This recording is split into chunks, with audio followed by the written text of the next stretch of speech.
Bonjour, je m'appelle Philippe Ressos. Je vais vous raconter une histoire assez extraordinaire qu'on a vécue en 1994 pour les Belges et les Suisses, 1994 donc pour les Français.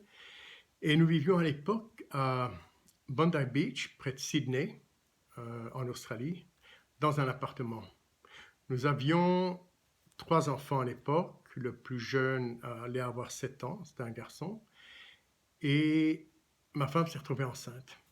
Alors voilà, nous attendions le quatrième. Après 2 semaines, elle a commencé à avoir de fortes nausées, comme elle a toujours eu, spécialement avec les filles. Et fortes nausées, elle est tombée fort malade, mais bien plus malade que les autres fois.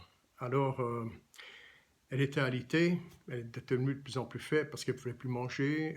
Même l'eau, elle pouvait plus retenir l'eau, tout ressortait. Donc, elle a une bassine à côté de son lit. Et alors, donc, je me suis occupé des enfants, je les ai emmenés à l'école un jour et pour être plus près d'elle, au cas où elle avait besoin de quelque chose, au lieu de m'installer de mon petit bureau, je me suis installé dans la salle à manger, devant la table, et j'ai commencé à faire des devis. Voilà, donc je faisais un peu de travail à la maison comme ça. Et puis, euh, tout d'un coup, j'ai vu arriver devant moi une petite fille d'environ 3 ans qui marchait dans ma direction. Et j'étais un peu surpris, j'étais un peu dans un état de choc. J'ai pas eu peur, mais j'ai eu un état de choc. Je vois une petite fille qui vient de nulle part, et tout d'un coup, elle marche à côté de moi, elle regardait droit devant elle. Elle avait un air assez sérieux, mais en même temps, elle avait un air familier, hein, vraiment un air de famille. Elle me faisait penser un peu à ma sœur et un peu à ma fille aînée, comme un genre de mélange comme ça. Elle avait des cheveux comme ça, un peu coupés comme ça, et une robe blanche et des sandales. Je la vois très bien en détail, elle était tout à fait réelle comme je la voyais. Et je la vois passer, et puis je tourne la tête, et puis hop, ça disparaît. Je me dis, qu'est-ce que ce truc? Je suis complètement confus. Je me dis, mais je viens de voir un fantôme. Je dis, mais les fantômes, ça n'existe pas. Ça n'a jamais existé, ça n'existera jamais, les fantômes. Je le sais bien. Alors je me dis, c'est pas possible ce que j'ai vu là. Pourtant, je l'ai vu.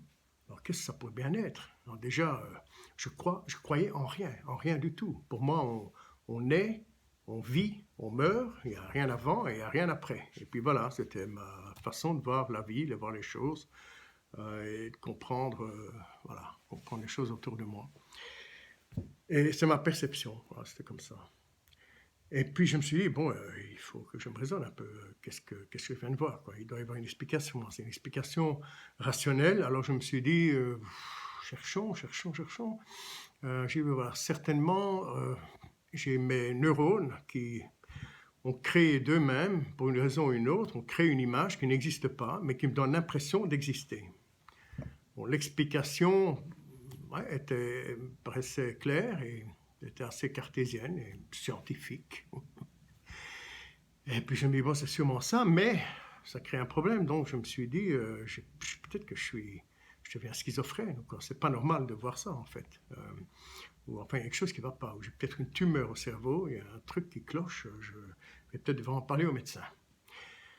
Mais il est exclu que j'en parle à ma femme, parce que je ne vais pas, dans l'état où elle est, lui dire, tu sais, je deviens fou. De toute façon, elle m'a répondu, oui, ça je sais depuis longtemps. Mais bon, en plaisantant, évidemment, enfin, à moitié.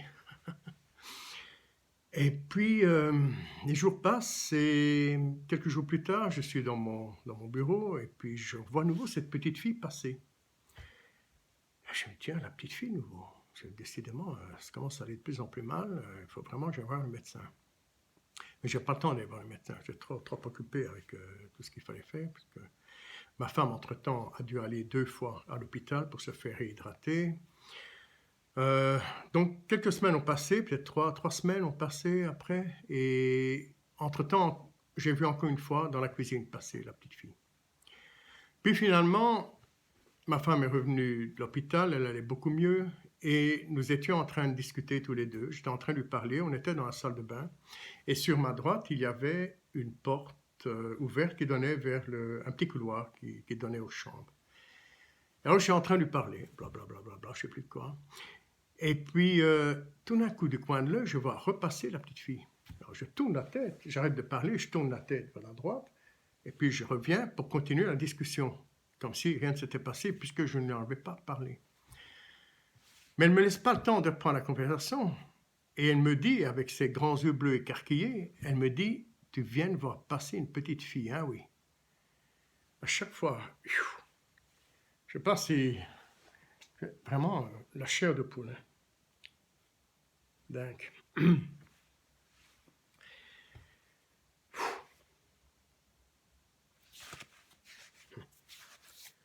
Toujours émotionné quand je parle de cette histoire. J'étais complètement en choc. Et je dis, quoi? Qu'est-ce que... Quoi? Tu l'as vu aussi? Elle dit, oui, je viens de l'avoir passé.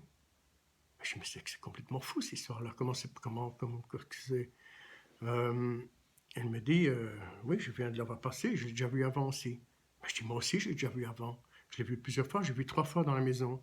Elle me dit, moi, je l'ai vu dans la maison aussi, et je l'ai vu à l'hôpital aussi, autour de moi.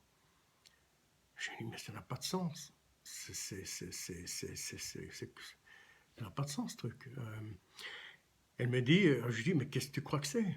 Alors, elle me dit, je sais bien que tu ne crois en rien de tout ça, mais pour moi, ce serait l'âme de notre enfant qui se trouve entre la vie et la mort et sort de son corps, se balade un peu dans la maison, et puis retourne dans son corps. Et c'est comme ça qu'on peut la voir de temps en temps. À ce moment-là, tout j'ai des mots anglais qui viennent parce que je viens d'Australie depuis 33 ans. Mon système de belief system, son système de croyance, toutes mes références sont écroulées comme un château de cartes. Je n'avais plus aucune référence. J'étais confus, j'étais un peu perdu. Je ne savais plus quoi penser. Je me disais, mais dans quel monde est-ce qu'on est en train de vivre? Je pensais qu'on vivait dans un monde à 3 dimensions. Tout était simple, tout était clair. C'était comme, c'était comme mes propres sens les percevaient les choses. Et puis voilà. Mais non, c'était pas du tout ça. Donc, la bonne nouvelle, c'est que j'étais plus tellement schizophrène ou j'avais plus de tumeur au cerveau tout d'un coup. Mais il y avait une grande question qu'il fallait que je trouve. Et alors, j'ai commencé à chercher un maximum, essayer de trouver toutes les informations que je trouvais à propos des fantômes. Et j'ai appris énormément de choses de ce côté-là. Alors, tout d'un coup, je suis devenu tout à fait ouvert. Alors, j'étais prêt à parler de toutes ces choses paranormales. Et de fil en aiguille, je me suis intéressé au Near-Death Experience, donc c'est les morts imminentes, ou comme dirait le professeur Charbonnier, mort provisoire, voilà, j'aime bien ce mot-là.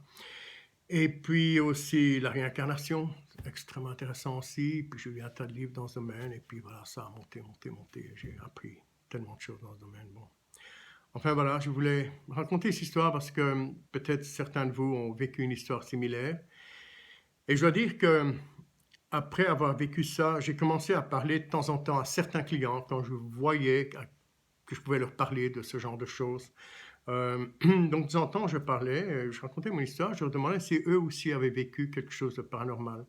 Et j'étais surpris d'entendre qu'une personne sur 3 à qui je parlais avait une histoire à me raconter, une histoire que la science ne trouvait aucune explication.